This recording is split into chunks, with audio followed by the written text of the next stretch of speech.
Yo, what's up mes fils? J'espère que vous allez bien. Bienvenue sur le 3e épisode déjà du podcast 3 pages plus tard. C'est quoi 3 pages plus tard? C'est simple. On va sur Wikipédia. On se ramasse des pages aléatoires, 3 pages aléatoires, puis on fait le tour des sujets, on jase, on rit, on fait des recherches. C'est pas mal ça, dans le fond, c'est pas mal ça. Fait que déjà 3e semaine qu'on fait ça. L'épisode 2 était vraiment hot. Pour vrai, je me rappelle, l'épisode 2 était super cool. Donc, j'espère que celui-là va être aussi le fun. Il y avait de quoi je voulais essayer le dernier coup, que je pourrais essayer dans cet épisode-là. J'enregistre, au moment où j'enregistre, on est le 29 août. Et sur Wikipédia, vous pouvez aller voir justement qu'est-ce qui s'est passé cette journée précise-là. Fait que le 29 août, qu'est-ce qui s'est passé? C'est quoi l'anniversaire du 29 août, tu sais? Entre autres, en 2005, il y a 20 ans jour pour jour, il y a eu l'ouragan Katrina qui a atteint les côtes de la Louisiana à proximité de la Nouvelle-Orléans. V'là 28 ans pile, Netflix était fondé. Fait que Netflix a 28 ans aujourd'hui. Dans le fond, c'est né en 97. Ouais, sinon, tu sais, il y a plein de choses qui sont moins intéressantes, là. Entre autres, tu sais, il y a des attentats, des trucs comme ça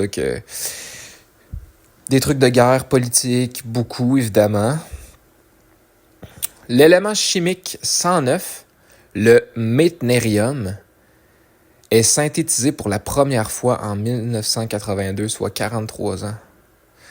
En 76 ans, pile floche, c'était le premier essai de la bombe A soviétique, la bombe nucléaire. Eh ben. Fait que bref, à chaque épisode, on pourrait faire juste un petit tour de même, là, voir s'il y a de quoi d'intéressant, mais on passera pas évidemment plusieurs heures, là.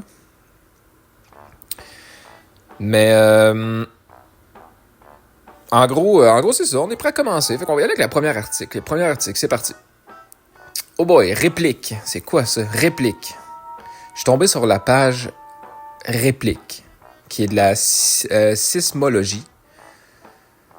Tremblement de terre qui a lieu après un séisme majeur, dans le fond. Fait que la réplique, c'est un tremblement de terre qui a lieu après un séisme. OK. En sismologie, dans le fond, une réplique, c'est un tremblement de terre qui a lieu après et à proximité d'un séisme majeur de plus forte magnitude. Les répliques, selon les dates et les magnitudes du séisme de 2010 en Haïti. Fait que là, j'ai comme une carte avec toutes les répliques qu'il y a eu selon les dates, justement, en Haïti, en 2010.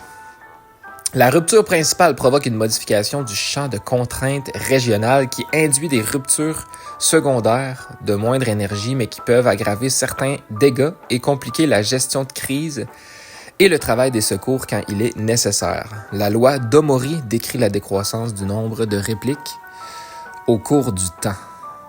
OK. Fait que là, où c'est qu'on s'en va avec ça, là? Parce que là, moi, je viens de faire le tour de l'article. Réplique sismologie. Donc, je vais googler ça. Je vais essayer de vous trouver des infos intéressantes.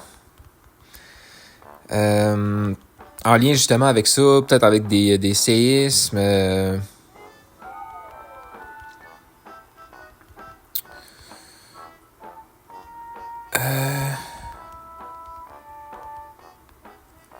Voyons voir. Réplique. Donc, j'ai quelques trucs. Bon. Évidemment, premièrement, là, je vais vous donner des infos intéressantes en lien justement avec une réplique, mais comme j'ai dit, c'est un tremblement de terre qui est plus petit que le séisme. Dans le fond, il y a un séisme, okay, principal, qui est fort. Après ça, il se termine. Puis la réplique, c'est ça. C'est comme un genre de tremblement de terre, mais plus petit, qui suit justement le séisme qui est principal. Fait qu'elles surviennent surtout parce que, dans le fond, la croûte terrestre continue de se réajuster après le choc principal. Ce qui crée des petits tremblements de terre comme ça. Ce qu'on appelle les répliques. Les répliques peuvent durer des jours, des semaines, voire même des années. Après le séisme de magnitude 9 qu'il y a eu au Japon là, en 2011, Il y a eu plus de 13 000 répliques enregistrées en 5 ans. Fait qu'une réplique, dans le fond, tu sais jamais vraiment combien de temps ça va durer, puis ça peut être des années, là. Pardon pour le bruit, là, je bois du café. Parfois, une réplique est plus forte que le séisme initial. Dans ce cas-là, c'est l'événement le plus fort qui est reclassé comme séisme principal et le premier devient un pré-secousse. Fait que finalement, la réplique peut être plus forte, mais elle ne sera pas appelée la réplique. Si elle s'appelle vraiment la réplique, c'est parce qu'elle est moins forte. Puis si la réplique devient plus fort, ça va être ça qui va devenir le séisme principal. Et l'autre va devenir un peu, pas la réplique, mais va devenir la pré-secousse. Les zones les plus actives, évidemment la ceinture de feu du Pacifique là, peuvent avoir plus de 100 répliques en une seule journée après un gros séisme. D'ailleurs, après le séisme de San Francisco en 1906, les habitants pensaient que les répliques étaient des canons tirés par l'armée pour maintenir l'ordre. C'est fou, là. Mais en fait, non, c'était vraiment juste des petits tremblements de terre. Puis il y a même plusieurs journaux de cette époque-là qui confirment qu'en effet, les gens pensaient que c'était des canons tirés par l'armée. En Italie, à Aquila en 2009, une polémique a éclaté parce que des sismologues avaient assuré que les petites secousses, fait que les répliques, là, ne signifiaient pas qu'un gros séisme arrivait. Quelques jours plus tard, le gros séisme a frappé. Ça l'a fait plus de 300 morts. Et les scientifiques ont même été poursuivis en justice avant d'être finalement acquittés. Mais ça a quand même eu une grosse histoire, là, cette affaire-là. Certaines populations locales ont des croyances autour des répliques. Entre autres, au Népal, beaucoup pensaient que c'était la terre qui toussait pour expulser le mal après un gros tremblement de terre. Fait que c'est quand même intéressant de faire le tour de ça. On s'entend qu'on n'aurait jamais parlé de séisme ou encore moins de répliques si c'était pas de l'article Wikipédia. Mais tu vois, on apprend des trucs qui sont quand même drôles. Pas drôles, vraiment pas drôles. Je sais pas pourquoi j'ai dit drôle. C'est parce que je voulais vous donner des trucs justement un petit peu plus drôles, un petit peu plus absurdes, un petit peu plus légers en lien avec ça. Que j'ai trouvé. Entre autres, il y a des chercheurs qui ont montré que les répliques font sonner des détecteurs de mouvement dans des voitures japonaises. Fait qu'entre autres, après un gros séisme, il y a des milliers de klaxons puis des alarmes qui se déclenchent à chaque réplique. Ce qui donne vraiment une ambiance, on s'entend, apocalyptique, là. En Californie, il y a un mariage en 1987 qui a été interrompu par une réplique. Les invités ont crié, mais la mariée a dit que c'était juste sa belle-mère qui arrivait. Puis ça, j'ai trouvé ça où? J'ai trouvé ça dans un journal local. Parce que oui, il y a vraiment en 87... il y a vraiment eu ça, en fait, qui est passé dans un journal, cette anecdote-là. Et puis la dernière petite anecdote que j'aurais... il y a certaines applications mobiles japonaises, encore une fois, qui envoient tellement de notifications de répliques après un gros séisme que les gens doivent mettre leur cellulaire en mode avion pour dormir. Parce que ça pourrait arriver genre 40 fois dans une nuit, là. Juste pour t'annoncer qu'il y a une réplique. C'est fou comment que nos vies sont différentes selon les endroits qu'on vit, tu sais.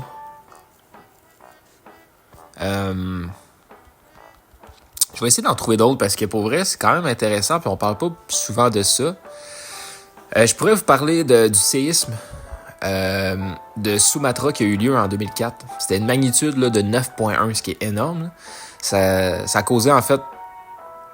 ça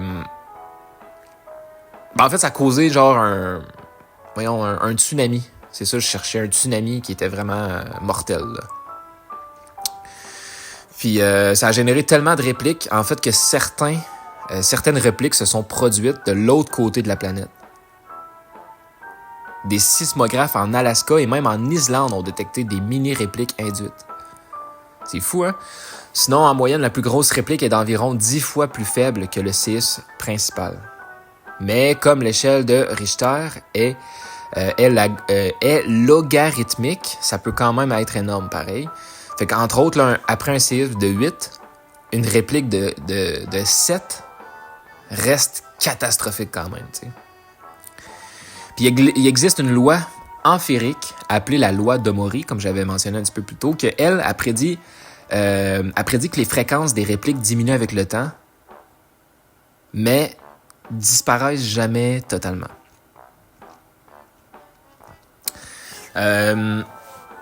Après un tremblement de terre du Mexique en 1985, il y a eu une énorme réplique qui a fait effondrer un immeuble qui était déjà fragilisé, là. Puis pendant que des journalistes étaient en direct devant à ce moment-là. Fait que les caméras ont tout capté, puis ça a marqué quand même, évidemment, les esprits mexicanos à ce moment-là.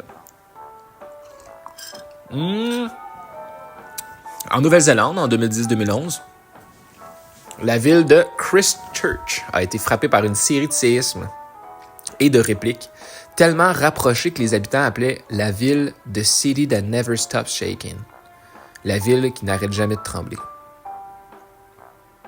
La ville de Christchurch, en 2010-2011.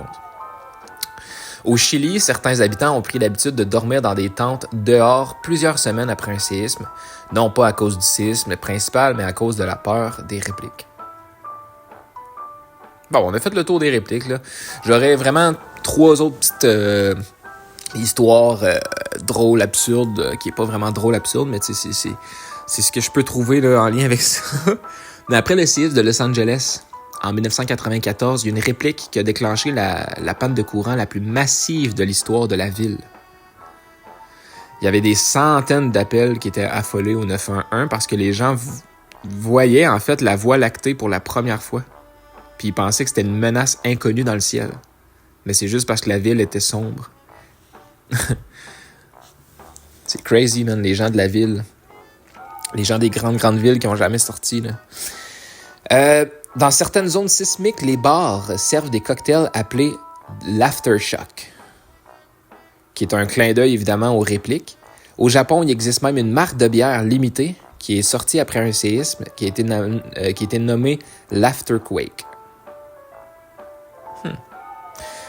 Et sinon, pour terminer sur le sujet, il y a des chercheurs qui racontent que leurs chats et chiens deviennent complètement parano après les répliques. Certains animaux refusent de rentrer à nouveau dans la maison pendant des jours, préférant dormir dehors où ils voient venir au moins la terre bouger.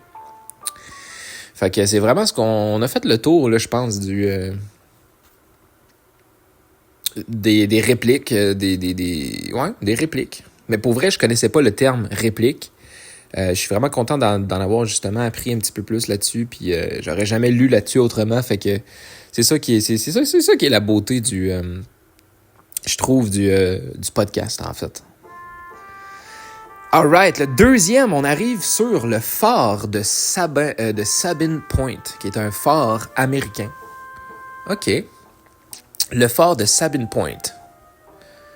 Le Sabine Point Light était un phare actif situé sur la Providence River, dans le comté de Providence, l'État de Rhode Island. Il a été retiré dans le cadre d'un projet d'élargissement du canal en 1968 et il a été remplacé par une balise de jour. Donc ça n'existe plus depuis 60 ans presque. Ce feu a été construit en 1872 pour marquer un virage sur le chenal de navigation au sud-ouest de Sabine Point. La maison de gardien de style Second Empire a été construit selon un plan d'Albert Doe, la conception gagnante d'un concours parrainé par le United States Lighthouse Service. Sérieux, fait qu'ils ont fait un genre de concours, pis c'est ce gars-là qui a gagné le concours pour avoir fait une conception d'un... Ben, c'est ça, là, d'un feu, d'un phare, en fait, là. La maison phare a... Attends, j'ai skippé une phrase. Des phares presque identiques ont été construits à Colchester Reef, à Ponham Rocks et à Rose Island. La maison phare a assez bien résisté à l'ouragan de 1938, mais le premier étage a été sérieusement endommagé par les inondations. En 1956, la lumière a été convertie à l'électricité et automatisée. En 1968, l'élargissement du chenal de navigation a amené l'autorité portuaire à ordonner la destruction du feu. Une balise automatique a été placée sur un duc d'Albe. La lumière a été interrompue en 1989 et remplacée par une balise de jour. Et c'est la fin du fort de Sabine Point. En tout cas, du moins, de son Wikipédia. OK.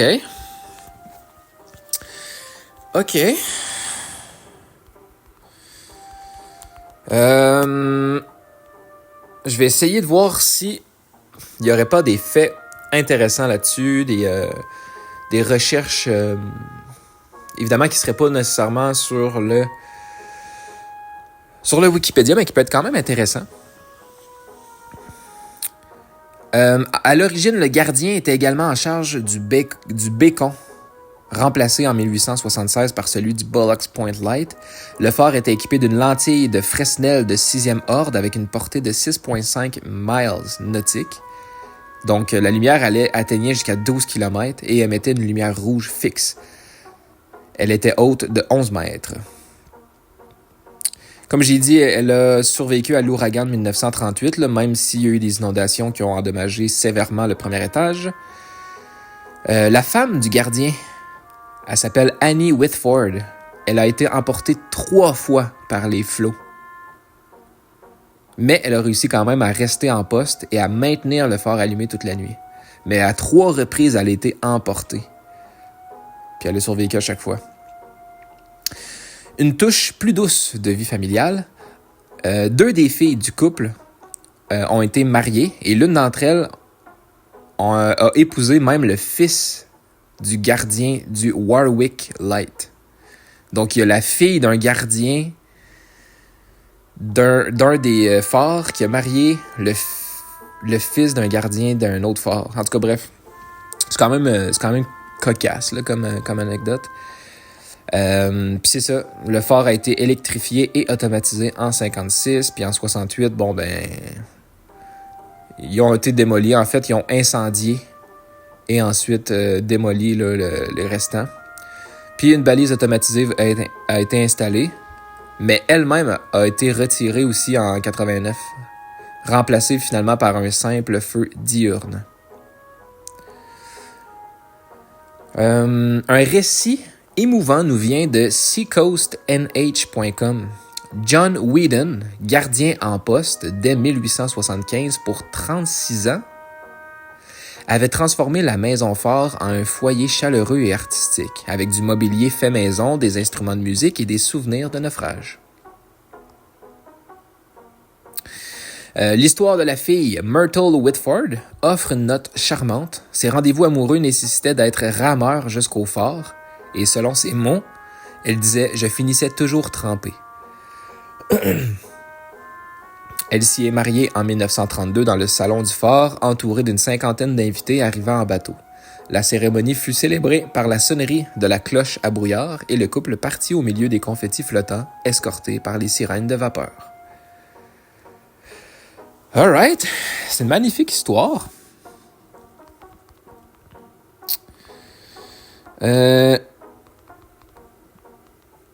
Y a-t-il d'autres choses en lien avec ce phare? Que je pourrais vous mentionner?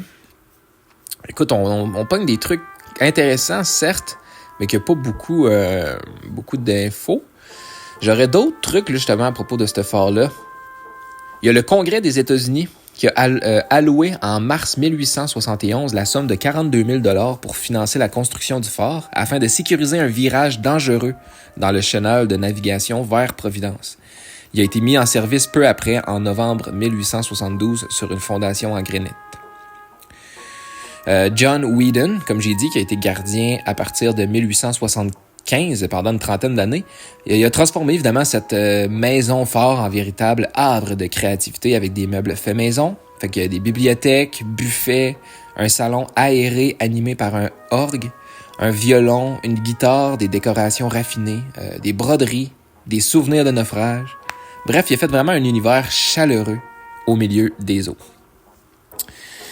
Puis évidemment, comme j'ai mentionné, l'histoire romantique de la fille Myrtle Whitford, l'une des filles du gardien Charles Whitford. Son histoire est touchante. Pour ses rendez-vous, son père la ramenait en barque, mais elle finissait toujours trempée, comme il est mentionné dans ses lettres. Elle s'est même mariée, comme j'ai dit, au fort en août 1932, entourée de 50 convives arrivés en bateau. C'est ça, la cérémonie conclut par des cloches à brouillard et un feu d'artifice sonore orchestré par les cornes de brume de bateau. Puis lors de l'ouragan 1938, une scène dramatique s'est déroulée. Alors que Charles tentait de sécuriser la barque, il fut emporté par les flots, mais secouru par l'équipage du bateau Monomoy. Annie Whitford, emportée 3 fois par les vagues, réussit pourtant à maintenir le fort en fonctionnement toute la nuit. Ça brassait quand même, là. C'est fou quand même comme emploi, parce que j'ai déjà connu, tu sais, je suis vraiment fan de True Crime, puis j'ai connu une histoire justement en lien avec un fort comme ça, puis il y a beaucoup d'histoires de gardiens qui se font emporter par l'eau, ou que, tu sais, ils ont disparu, puis on sait pas trop ce qui s'est passé, puis on soupçonne qu'ils ont été emportés. Donc, ça arrivait quand même souvent. Là. C'était quand même plus dangereux qu'on pense. Le fort, comme j'ai dit, fut automatisé puis électrifié en 1956, ce qui a marqué la fin de l'ère des gardiens. Des gardiens qui doivent rester H24 là-bas. Puis, en 1968, dans le cadre, ça a été, comme j'ai dit, démoli, brûlé, remplacé par une balise automatisée. Ouais, il y a vraiment rien d'autre. Là. J'ai comme même mentionné des infos 2 fois, mais il y a rien d'autre vraiment à mentionner en lien avec ce dossier-là. Fait qu'on peut faire on a fait le tour, on peut aller directement vers le 3e sujet. Attention, c'est parti. District de Tapolca, qui est un district en Hongrie. OK. Qu'est-ce que c'est ça? Le district de Tapolca est un des 10 districts du comitat de Veszprém en Hongrie. Il compte 34 689 habitants et rassemble 33 localités, 31 communes et 2 villes, dont Tapolca, qui est son chef-lieu. Cette entité existait déjà auparavant et a été supprimée lors de la réforme territoriale de 1983. Donc ça n'existe plus encore, puis il n'y a plus d'autres infos là-dessus sur Wikipédia. Donc c'est vraiment extrêmement court. Je vais donc, je crois, utiliser ChatGPT au moins pour avoir des infos là-dessus parce qu'il y a que dalle.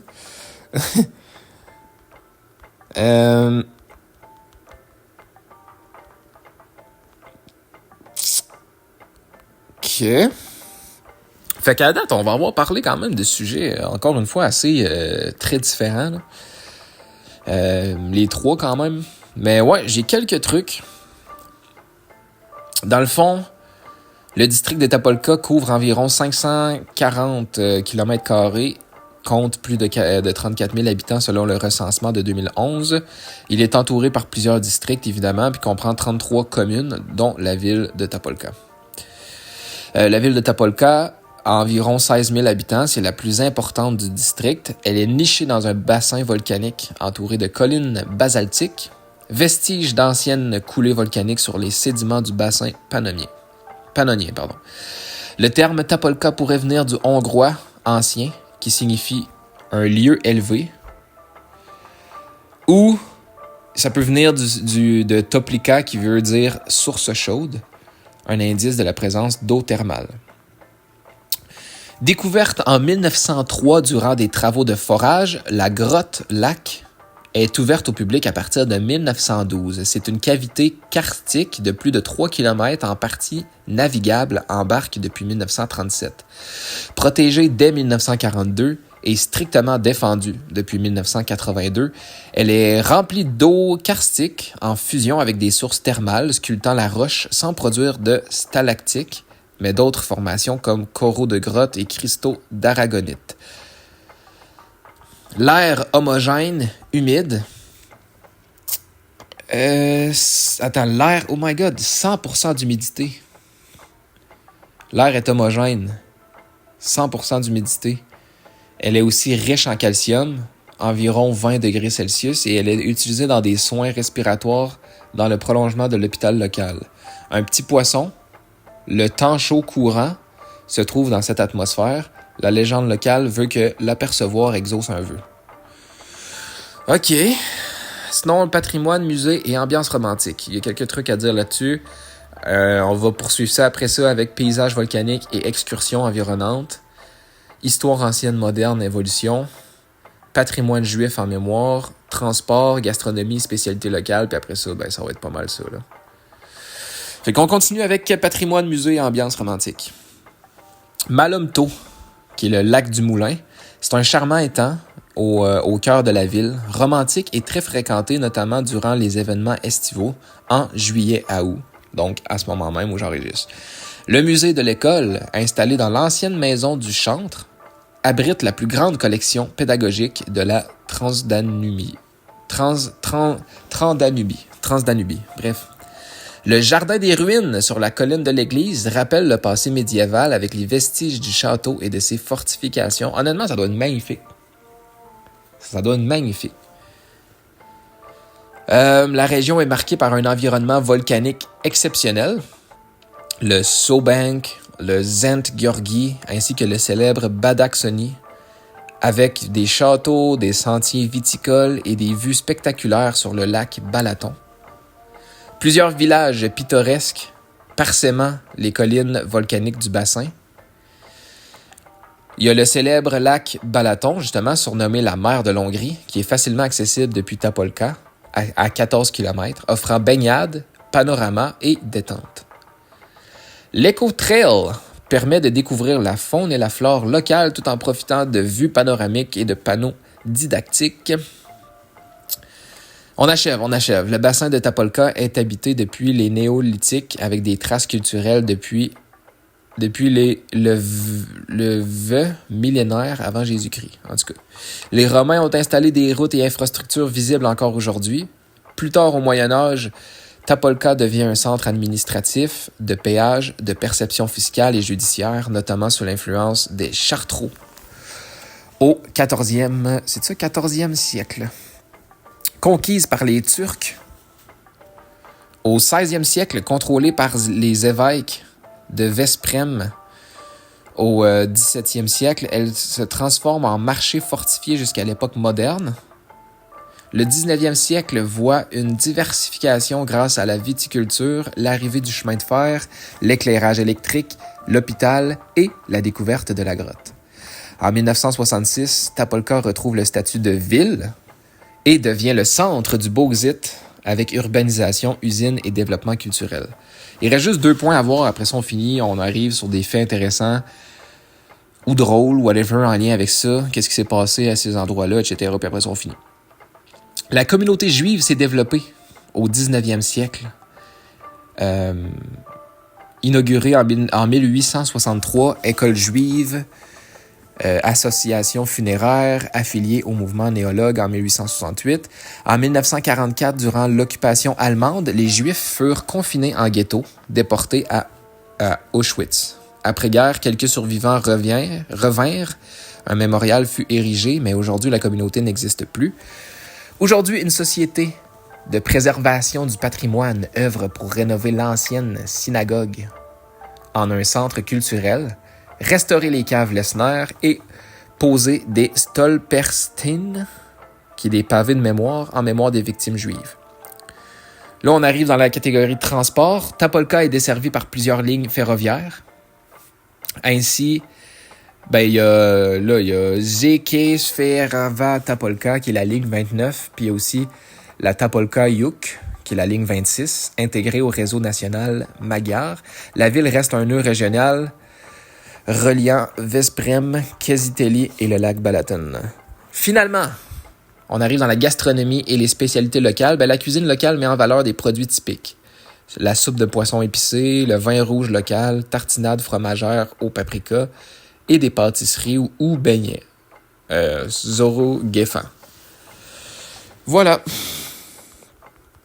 Alors, on a vraiment fait le tour sur les infos. On a fait le tour là-dessus, là, en fait, là.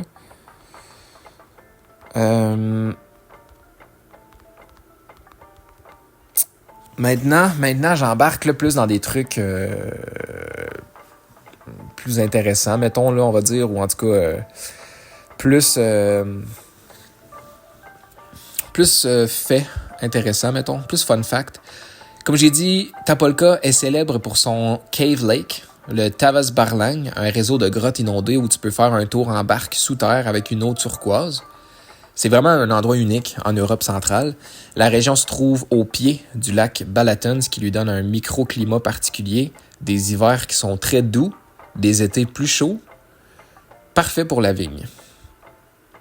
Tapolca fait partie de la région viticole Badassoni, qui est réputée pour ses vins blancs, particulièrement l'Olazriling et le Kiknielu, qui est un cépage local rarissime. Certains guides locaux racontent que le vin de Tapolca est si fort qu'il peut faire oublier le chemin du retour, ce qui colle bien avec ses grottes labyrinthiques. La ville est bâtie sur de la roche volcanique ancienne. Les basaltes de Tapolca ont servi à construire des routes et même des statues. Puis dans les années 1900, les habitants ont découvert par hasard les grottes souterraines en creusant un puits dans une maison privée. Les habitants disent souvent que Tapolca est la ville où l'on pagaie au sous-sol et où l'on boit du vin au grenier. Dans certaines fêtes locales, on raconte que que des visiteurs bourrés auraient essayé d'embarquer leur barque de grotte sur le lac Balaton, pensant que c'était la sortie naturelle. Bref, il n'y a vraiment aucun autre fun fact. J'ai vraiment fait le tour de cette petite ville à 16 000 habitants. Mais pour vrai, il y avait quand même des faits intéressants sur cette petite ville-là, surtout que oui, il y a des faits intéressants, mais tu sais, ça reste intéressant d'apprendre à connaître justement un endroit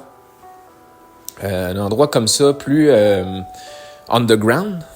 C'est ça que j'aime, c'est que ça m'amène à connaître des gens moins connus, qu'on n'aurait jamais connus, tu sais, des gens qui sont pas connus du grand public d'aujourd'hui, des lieux qui sont pas connus vraiment, ou tu sais, c'est des endroits plus petits dans des pays peut-être moins connus ou moins touristiques. Ça nous amène à connaître vraiment d'autres univers. C'est vraiment ça que j'aime, parce que on peut aller dans différentes directions. Je peux vous donner mon avis sur des affaires que j'aurais jamais donné mon avis autrement, tu sais. Fait qu'un épisode plus court cette semaine. Un épisode plus court, ça rend pas l'épisode moins intéressant. Ça reste 3 sujets que, encore une fois, je connaissais pas vraiment, là. Fait que moi, c'est vraiment ça mon but en faisant le podcast, c'est de découvrir des trucs comme ça, en fait. Fait que c'est ça, les amis. Je vais vous laisser. On se retrouve, comme à l'habitude, chaque vendredi, 17h. Mon Dieu, pardon, j'ai comme un genre de rot sur le bord de